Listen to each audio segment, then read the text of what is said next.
Everyone, good morning. আমি উমা। আমার ছোট্ট একটা পরিবারের পক্ষ থেকে তোমাদের সকলকে জানাই অনেক অনেক ওয়েলকাম আর ভালোবাসা। দিনটা ছিল সোমবার আর এখন ঘড়ির কাঁটাতে বাজে সকাল 4:45। যাই হোক, ঘুম থেকে উঠেছিলাম 4:45, মানে 1 ঘন্টা আগে উঠেছি। উঠে কিন্তু বাসি কাজগুলো কমপ্লিট করে নিয়েছি, যেরকম বাইরের কাজগুলো সেরে নিয়েছি। আর এখন তো গরমকাল, আর ওই ঘরটা কিন্তু ভালো করে গুছিয়ে নিয়েছিলাম। এখন যেহেতু গরমকাল, একদমই সকাল সকাল সকাল হয়ে যায়, সাথে কিন্তু রোদটাও চলে আসে। আর আমাদের বাড়িতে কিন্তু অনেকটা সকালবেলা রোদ চলে আসে, দেখে মনে হয় এখন মনে হয় 6টা 7টা বেজে গেছে। যাই হোক, আজকে ছেলেও কিন্তু অনেকটা তাড়াতাড়ি ঘুম থেকে উঠে পড়েছে, সে কারণে বিছানাপত্রগুলো গুছিয়ে নিচ্ছিলাম। ওকে কিন্তু আমি ফ্রেশ করিয়ে জল বিস্কিট খাইয়ে দিয়েছি, তারপরে কিন্তু কাজে হাত লাগালাম। যেদিন ছেলে উঠে যায় সকাল সকাল, সেদিন কিন্তু কাজগুলো একটু উলটপালট হয়ে যায়। যাই হোক, উঠে পড়েছে, ভাবলাম চলো আর এদিকে বিছানাপত্রগুলো গুছিয়ে নিই। আজকে বেশ কয়েকটা দিন ধরে আমাদের এখানে কারেন্টের প্রচণ্ড প্রবলেম বলতে পারো। অনেকটা বার করে কারেন্ট চলে যায়, সেরকম ঘুমাতেও পারি না। এই গরমের দিনে কারেন্টের প্রবলেমটা একদম বেশি পরিমাণে হয়, জানো তো। যাই হোক, কিচ্ছু করার নেই। আর এই গরম থেকে বাঁচার জন্য সবসময় চেষ্টা করি সকালবেলা উঠে কাজকর্মগুলো সেরে নিতে। আমার ছোট্ট একটা সংসার, তবে এই ছোট্ট সংসারের আমার অনেক দায়িত্ব, যেটা আমি নিজে হাতে করতে ভীষণ ভালোবাসি। তবে একা হাতে বাচ্চা, সংসার সমস্ত কিছু আমি কিন্তু পরিপাটিভাবে সামলাতে পারি, আমার কোনো রকমই অসুবিধা হয় না। তার জন্য চেষ্টা করি ভোরবেলা ওঠার। ভোরবেলা উঠলে নিজের মতন করেও কিন্তু কাজগুলো করা যায়, আর খুব সুন্দর করে গুছিয়েও কাজগুলো করতে পারি।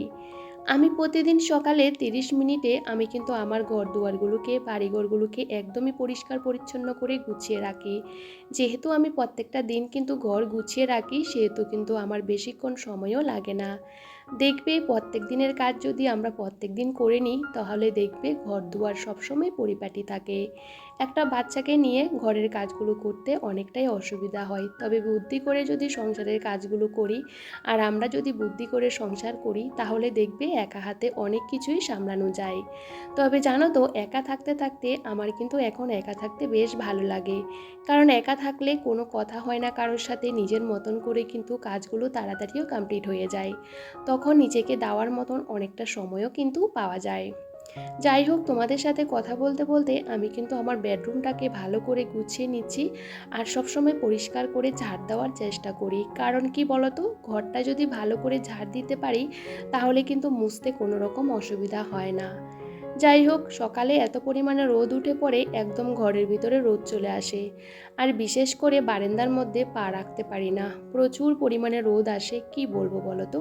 যেহেতু একদম সকাল সকাল রোদ চলে আসে, আমাদের বাড়ির সামনে যেহেতু গাছ নেই, তারপরে সেরকম বাড়িঘর নেই, সমস্ত রোদ্দুরটা আমার বাড়িতে চলে আসে, জানো তো। সকাল থেকে প্রায় 2টো পর্যন্ত সামনের দিকে রোদটা থাকে, তারপরে ওই যে 2টো 3টে থেকে শুরু হয় পেছন থেকে রোদ আসা, তখন জানালা দিয়ে ঘরের মধ্যে রোদ চলে আসে। দুপুরবেলা সারাটা দিন কাজকর্ম করার পর এক ফোঁটা রেস্ট করতে পারি না, জানো তো, এত পরিমাণে গরম লাগে। যাই হোক, তারপরও চেষ্টা করি তাড়াতাড়ি কাজগুলো যদি করে একটু পাকার নিচে বসতে পারি, তাহলে তো বেশ ভালো, তাই না।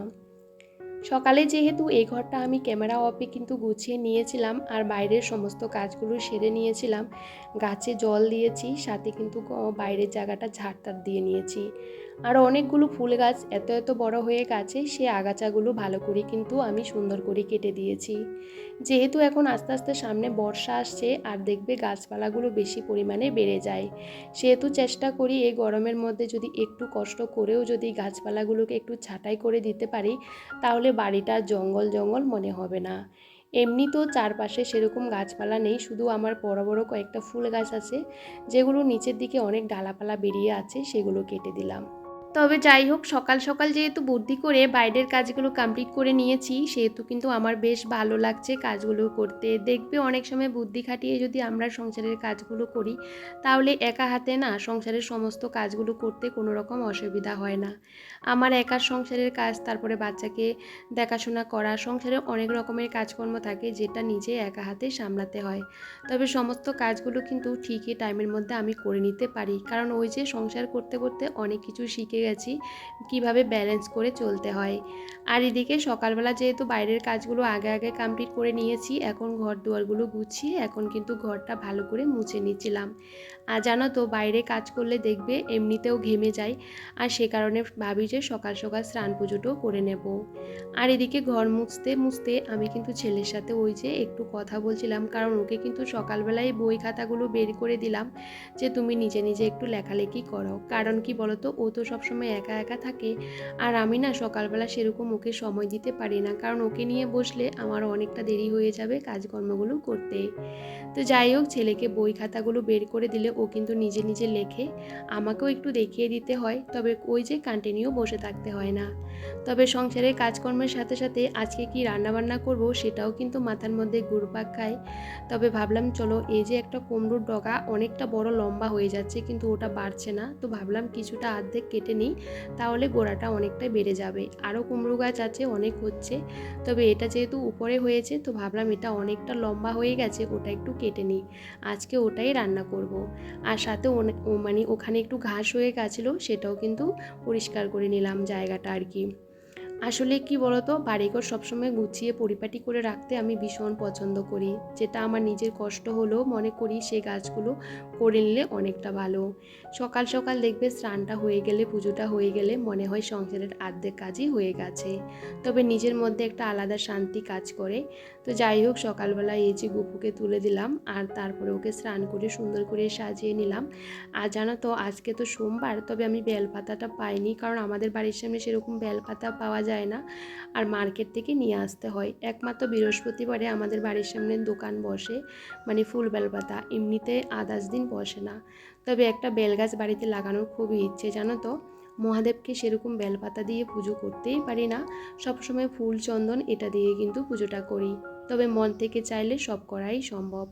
যাই হোক, এই যে এখন পুজোটাও করে নিচ্ছিলাম, তবে এখন বেশি একটা বাজে না, এখন বাজে 8:45, তার মধ্যে কিন্তু আমার এই যে পুজোটাও কমপ্লিট হয়ে গেছে। জানো তো সকাল সকাল এই সমস্ত কাজগুলো হয়ে গেলে মহিলাদের মনে হয় সংসারের অর্ধেক কাজই কমপ্লিট হয়ে গেছে। খাওয়া দাওয়াগুলো দেখবে একটু পরে খেলেও কিন্তু অনেকটা ভালো লাগে, কিন্তু সংসারের কাজগুলো যদি আগে হয়ে যায় তখন মনটা অনেকটাই আনন্দে ভরে যায়, বিশেষ করে আমার ভীষণ ভালো লাগা কাজ করে। দেখবে সংসারের মঙ্গলের কথা সবাই চিন্তা করে, তবে পজিটিভ এনার্জি নিয়ে সংসারের কাজগুলো যদি করি তাহলে কিন্তু অনেকটা ভালো লাগাও কাজ করে। যাই হোক, সকালবেলা যেহেতু ছেলেকে ওই যে জল বিস্কিট খাইয়েছিলাম, তো এখন ওকে বললাম যে তুমি কি খাবে, ও বলছে রুটি খাবে। তো আমি তো আগে থেকে প্ল্যান করে রাখিনি যে আজকে কি করব, না হলে রুটি করলে আমি রুটির সাথে তরকারি করি, তো যেহেতু ঘুগনির জন্য কিছু রেডি করে রাখিনি বা ছোলা মটর কিছুই ভিজিয়ে রাখিনি, তো ভাবলাম ওকে দুধ রুটিটাই দিয়ে দিই। তো ওর জন্য দুধ রুটি কিন্তু আমি কিন্তু করে নিয়েছি, আর আমার জন্য আজকে বানিয়েছি চা। আজকে বেশ অনেকটা দিন পর চা খাচ্ছিলাম, ভাবি যে এই গরমের মধ্যে চাটা খাবো না, বিশ্বাস করো অনেক দিন পর পরই খাওয়ার চেষ্টা করি, তবে চিনি ছাড়া চাটা করি, বিশ্বাস করো খেতেও খারাপ লাগে না, মোটামুটি ভালো লাগে, যেহেতু রুটি ভিজিয়ে ভিজিয়ে খাই তবে মোটামুটি খেয়ে নিই। তো যাই হোক, ছেলেকেও কিন্তু ওর খাবারটা খাইয়ে দিয়েছি।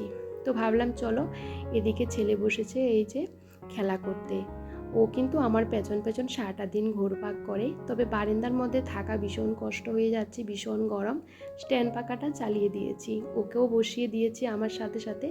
তো কালকে যে ওই যে কাঁঠাল খেয়েছিলাম, সে কাঁঠালের বীজগুলোও কিন্তু আমি এই যে ডাঁটার সাথে কেটে নিয়েছি, কারণ এটা দিয়ে আজকে একটা তরকারি বানাবো, কারণ কালকের বেশ কিছুটা তরকারি রয়ে গেছে, তারপরে ভাবলাম আজকে এটাই রান্নাবান্না করব।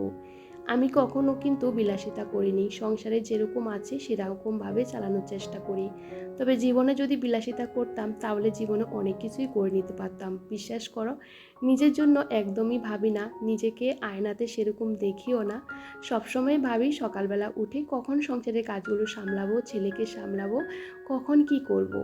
আমি যখন ছেলেকে স্কুলে আনতে যাই, তখন স্কুলে যখন যাই, স্কুলের বাচ্চার মায়েরা কত সাজগোজ করে যায়, বিশ্বাস করো দেখেও বেশ ভালো লাগে, আমি শুধু একমাত্র আছি ঠিকমতো মাথাটাও আঁচড়ায় নেয়, আমি কিন্তু চলে যাই। তখন অনেক সময় ভাবি যে ওরা কি করে টাইম বের করে, ইচ্ছে করলে আমরাও বের করতে পারি, কারণ জানো তো সংসারের জন্য এত কষ্ট করছি, তবে নিজের জন্য ইচ্ছে করলে একটু সময় বের করতে পারি, কিন্তু ওই যে ওটা আমরা বের করি না, কারণ আমি ভাবি যে নিজের জন্য একটু সময় বের করব, তার মধ্যে আমি অন্য কাজটা করে নেব। এই ভাবনাটা কিন্তু আমাদের একদম ভুল। আমি মনে করি নিজেকে আগে ভালো রাখার দরকার, কারণ নিজে যদি ভালো থাকি, ফ্রেশ থাকি, তাহলে দেখবে সমস্ত দিকটা ভীষণ ভালো লাগে। কারণ ফ্রেশনেস এতটাই শরীরের জন্য ভালো, কি আর বলবো। তোমাদের সাথে কথা বলতে বলতে এদিকে আমার কিন্তু ওই যে ডাঁটা কাঁঠালের বিচি দিয়ে শুটকি দিয়ে রান্না করেছি, যেটা আমার ভীষণ পছন্দের একটা খাবার। কারণ কালকের কিছুটা তরকারি রয়ে গেছে, সেটাও গরম করে নিয়েছি। আর আজকে ছেলের জন্য করব চিকেন দিয়ে, ডিম দিয়ে, তারপরে গাজর, এই সমস্ত কিছু দিয়ে ভাত ভাজা করব। কারণ এই খাবারটা ও কিন্তু ভীষণ পছন্দ করে, তো ওটা কিন্তু ওই যে যখন ওকে খাওয়াবো তখনই বানিয়ে নেব। একটু বাটার দিয়ে সমস্ত কিছু ভেজে তারপরে রান্নাটা করি। বিশ্বাস করো, আমি একটু টেস্ট করে দিই তো ছেলেকে, এতটা টেস্টি হয় কি বলবো। তো যাই হোক, আমি এদিকে রান্নাঘরে থাকতে থাকতে স্নান করে পুরো শেষ হয়ে গেছি। বুঝতে পারো আমি প্রচণ্ড পরিমাণে ঘেমে গেছি। আসলে রান্না করতে করতে আমি কিন্তু এদিক সেদিক দৌড়াতে থাকি, ছেলের জন্য খাবার বানাই, ছেলেকে এটা কেটে দিই সেটা কেটে দিই, বুঝতে পারো, কারণ আমার ছেলেকে একটু পর পর আমি এটা সেটা দিয়ে থাকি। আর এদিকে রান্না করতে করতে রান্নাঘরটাও পরিষ্কার করে নিলাম আর চলে আসলাম বাসন কোসনগুলো মাজতে।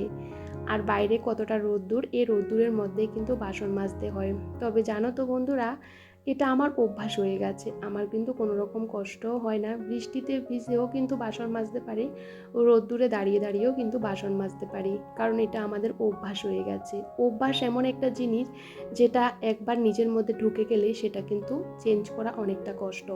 তবে জানো তো, আমি এভাবে কাজ করি, আমার তো বেশ ভালো লাগে। আর এটা যেহেতু আমার অভ্যাস হয়ে গেছে, আমার কিন্তু এভাবে ভালো লাগে। রান্নাবান্না করার পর রান্নাঘরটা পরিষ্কার তো করে নিয়েছি, এখন ঝাড় দিয়ে ভালো করে ফিনাইল দিয়ে মুছে নিচ্ছিলাম। সাথে কিন্তু বারান্দাটাও ভালো করে মুছে নেব, যেহেতু সবজিপাতি কাটা হয়, অনেক সময় মাছি টাছি উড়ে। আমি কিন্তু বেলা দুবার করে মোছার চেষ্টা করি, অনেক সময় তিনবারও কিন্তু মুছে নিই যখন একটু অপরিষ্কার হয়ে থাকে। ছেলে তো এখানে খেলাটেলা করে, বুঝতেই পারো। আর এখন বাজে 10টা 10, তার মধ্যে দেখো আমার সংসারের কাজগুলো হয়েও গেছে।